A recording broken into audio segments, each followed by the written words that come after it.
విశాఖ సాగర్ తీరంలో navy day కొనసాగింపు rehearsals సాకట్టుకున్నాయి. గగనతలంలో యుద్ధ విమానాలు, హెలికాప్టర్ల విన్యాసాలు అబ్బురపరిచాయి.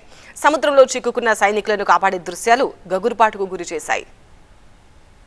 విశాఖ తీరం రణరంగాన్ని తలపిస్తోంది. అత్యాధునిక యుద్ధ నౌకలు, ఫైటర్ జెట్స్, స్కై డ్రైవర్ల విన్యాసాలు, నావికుల సాహసాలకు విశాఖ తీరం వేదికైంది. నేవీ డే సెలబ్రేషన్స్ కు కొనసాగింపుగా తూర్పు నావికాదళం చేస్తున్న ఆపరేషన్ డెమో రిహార్సల్స్ అందరినీ అబ్బురపరుస్తున్నాయి.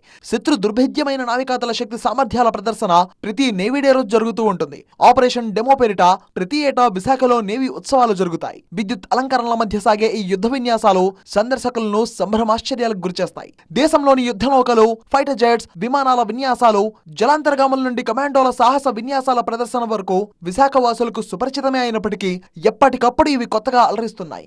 ఇక ప్రతి ఏటా డిసెంబర్ 4వ తేదీన నేవీ డే విశాఖలో జరపడం ఆనవాయితీగా వస్తోంది. అయితే ఈసారి విశాఖ వెలుపల రాష్ట్రపతి ద్రౌపది ముర్ము సొంత రాష్ట్రమైన ఒడిశాలోని పూరీ తీరం నిర్వహించారు. దీంతో వచ్చే ఏడాది జనవరి 4వ తేదీన విశాఖ సాగర తీరంలో నేవీ డే కొనసాగింపు కార్యక్రమం నిర్వహించేందుకు చర్యలు చేపట్టారు. దానిలో భాగంగానే విశాఖ తీరంలో నేవీ డే రిహార్సల్స్ నిర్వహించారు.